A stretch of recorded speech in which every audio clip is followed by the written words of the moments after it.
Hi, my name is Avery Ching.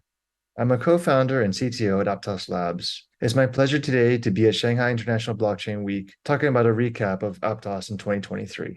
Let's get started. In a quick agenda for today, we'll be going over three major topics. First is what's preventing blockchain adoption by the masses. The second will be about Aptos and new developments in the space. And the third will be around industry applications and how we see those applying to the Aptos ecosystem. Let's talk about how blockchain adoption compares to the internet. There are more than 5 billion internet users today, and only roughly around 20 million monthly active wallets in Web3. That comes to about one blockchain user for 250 internet users. While 64.4% of the population uses the internet, less than 0.25% of the population uses Web3. And so when we think about what it takes to get us to the point where blockchain usage starts to get close to internet adoption, there's a couple of things that we feel are the barriers to entry. The first is user experience. It has to be just as great as the internet. Many of you have used sites like Netflix or Instagram or Amazon as well to interact with different experiences. They're very safe, they're easy, they've been tuned over decades to be the best user experience possible. Blockchain needs to get close to that. It needs to be intuitive, it needs to be safe and have simple transactions. Account creation and management and recovery needs to be as easy as managing a login today in Web 2. And auditability is something that is really important for making sure that these transactions are traceable throughout time. The second challenge is around how does blockchain scale to support these use cases? Cloud took decades for adoption to take place. And some of the concerns that were brought up at the time were very similar to those around blockchain. It's not secure enough. It won't scale to my use cases. What if pricing goes up? Blockchain architecture and software needs to be designed in a way to support all these different challenges and do so in a way that makes sure that users and developers alike feel like they're building on top of the best infrastructure possible. And finally, internet and blockchain experiences need to kind of work together. The internet applications are important for using cloud efficiency and services. Blockchains are important for providing infrastructure for trustless interaction between parties. And we need to find a way to make sure those experiences between the two different services blend together seamlessly. With Aptos, we took a number of different design decisions that we thought would set us up for success in the future. The first was that Move was co-designed as a smart contracts programming language for the predecessor of the Aptos blockchain, which was Diem. When we were thinking about this technology back in 2018, we saw that there was a great opportunity to build and ideate in this space, but that it was very difficult and challenging for developers to be able to safely and quickly deploy their code into the blockchain infrastructure available at that time. We feel that Move offers an order of magnitude improvement in terms of getting from ideation into production in a safe and scalable way. We also believe that technology in this space is adopting and growing very rapidly. So upgradability and configurability need to be first-class design principles to embrace both the new use cases of the future as well as the new technology that is yet to be discovered. High throughput, low latency, and efficient hardware utilization is also key. And the way we design our software stack is through a modular and pipeline architecture and approach to transaction processing that we continue to iterate over time. For example, novel transaction processing that effectively supports atomicity through block STM is one of those major advancements. Other advancements are the way that we do data dissemination through parallelization of transactions flowing from one validator to another. And we'll talk about that more in the future. And the final step is solving the sharding problem beyond a single machine into multiple machines over time, and do so in a way that does not compromise security and provides an effective solution to maintain low latency as well. Let's start off by describing what an intuitive and safer user experience looks like. When it comes to that, I think some of the first concerns you'll think about are around account creation and account recovery. We support key rotation from the get-go into Aptos, which allows you to preserve the safety of your keys throughout time. Account recovery has resulted in many different types of assets and funds being lost in different blockchains. And so being able to support account abstraction as a part of your Move account and have social recovery or consensus-based recovery or other novel kind of programmable recovery models is something that's really important for being able to make sure that your funds are always safe at any time. The account abstraction model in Aptos also supports crypto agility. It supports the fact that there's decoupled public keys from addresses, and this allows you to, again, support key rotation over time for the same account and provides a much safer user experience. Another thing that's always a challenge is around phishing attacks and signing of transactions without understanding what they're doing. Aptos supports human readable transaction outcomes prior to transaction signing. In this example here, this transaction will be sent to a full node, executed, unsimulated, and then brought back to the user's wallet before it is signed. And this allows the user to be really sure about what they're doing before they do it. Other protections we put in place are around how long is a transaction valid in the system. There are limits and expiration times. There's sequence numbers that guarantee there's no double spending attacks and also ensure the safety of operations. Finally, if you want to see auditability of those transactions and the transaction outcomes and effects, we support like-client proofs with fine-grained recency timestamps. One of the key innovations of the Aptos blockchain is the language, Move. It was designed from the ground up as a smart contracts language. It is every feature you expect from a platform that needs to secure funds and secure computation over time. It's deterministic, it supports metered execution, and it supports shared data usage between contexts in a very safe way, as well as autonomous accounts. Move also can do things like support resource conservation and safety.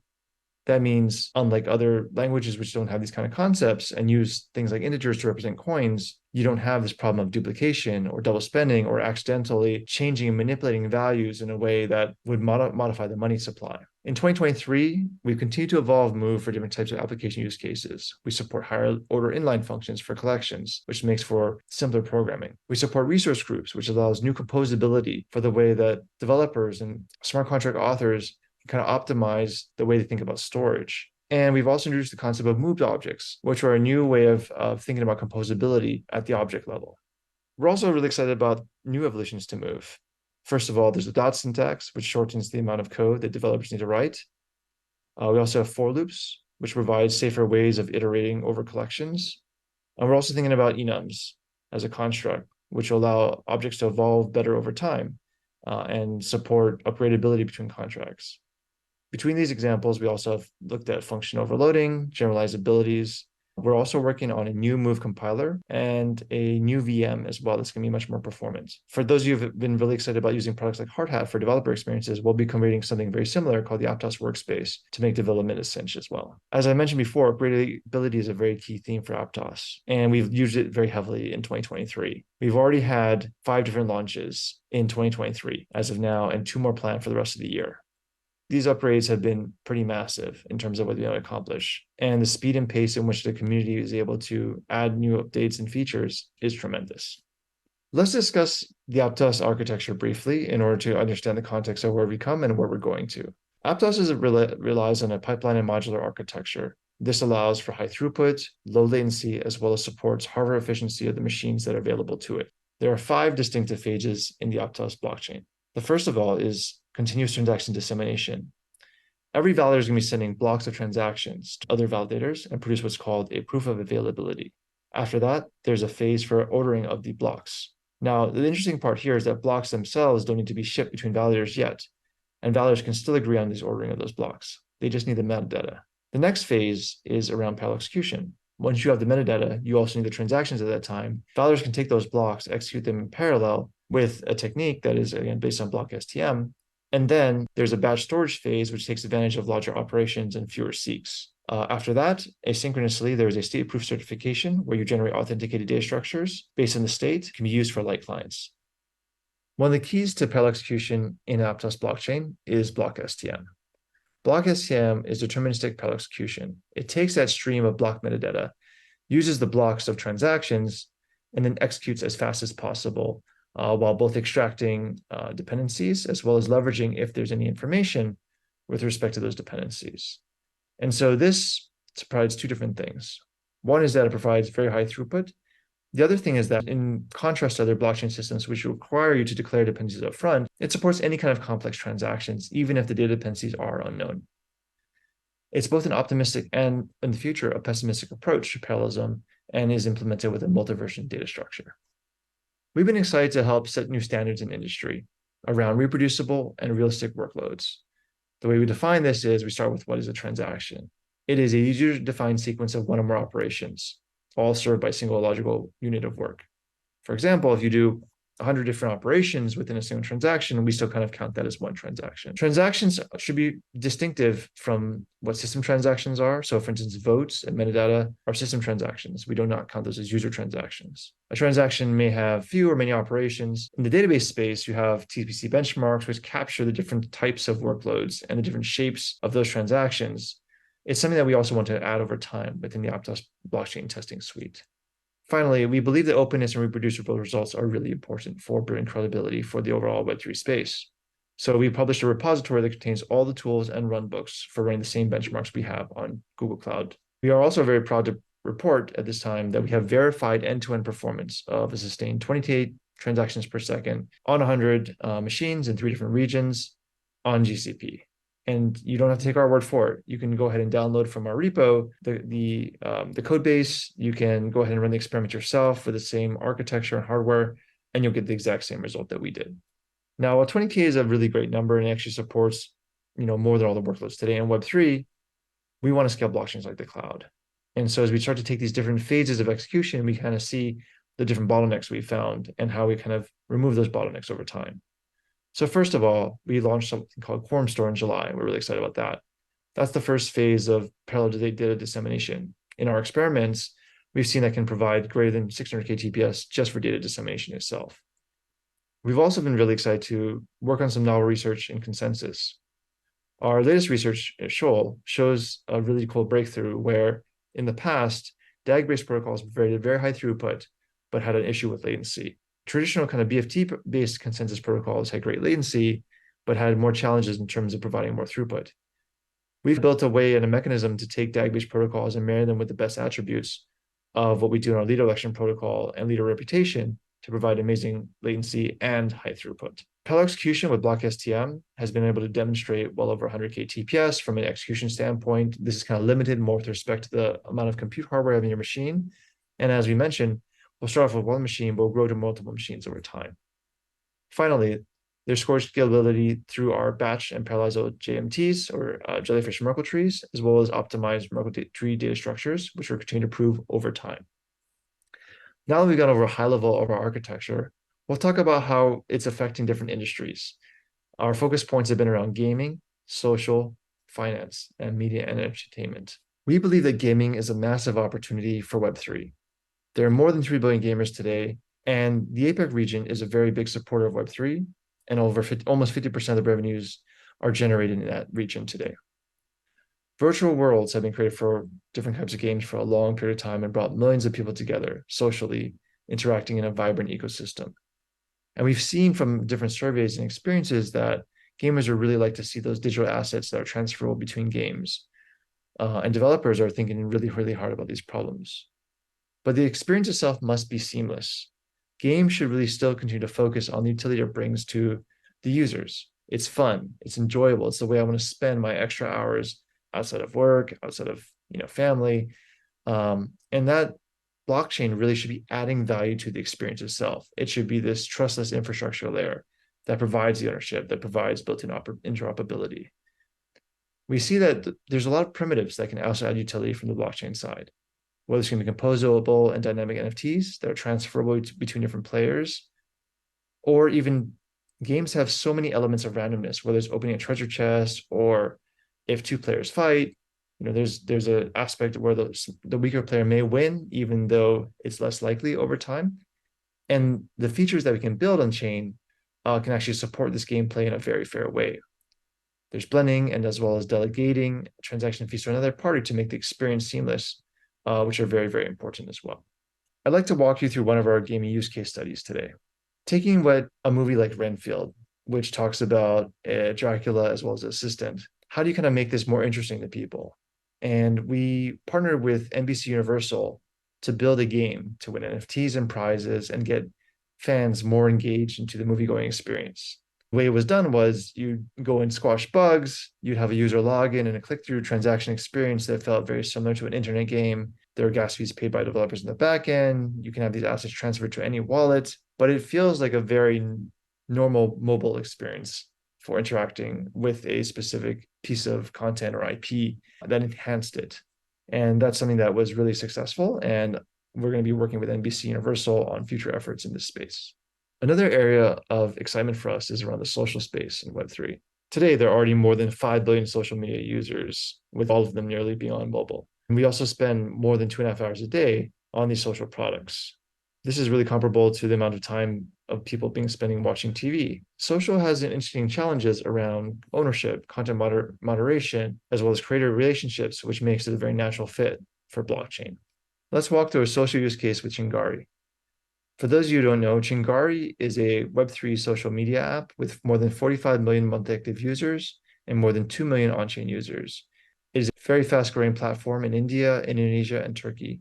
Chingari has been experimenting with different types of Web3 applications, liking or tipping with Web3, supporting the concept of video NFTs that creators can sell to other fans on the website, and also interaction with a native token. They make it a very easy user experience to sign up. It's an easily onboarded crypto wallet that's in the back end the user is not necessarily aware of. And so the experience just feels like a very normal social app, even though it's very decentralized. Chingari has been able to onboard millions of users onto Aptos without any complaints, without any issues. And the experience is now just a normal internet experience, except for it's decentralized. And these apps can be taken with them outside of the application itself.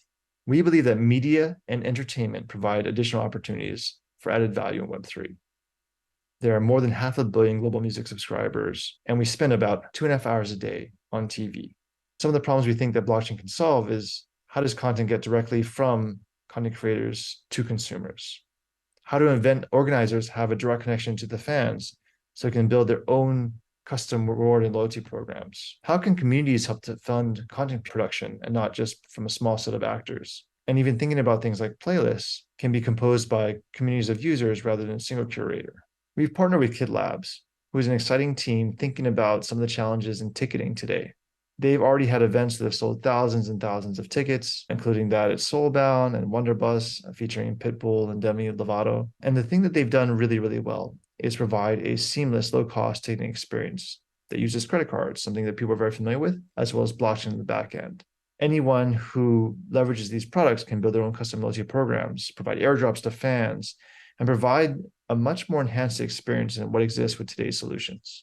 Finance is an area that is easily disrupted through blockchain infrastructure. With billions in payments, billions of customers, and hundreds of trillions in assets held by financial institutions, this is where blockchain is a critical, secure infrastructure that is decentralized can shine. It's KYC and AML that provides kind of the gates for the access. You don't need to reveal necessarily your other private information, just the minimal amounts that are needed to transact.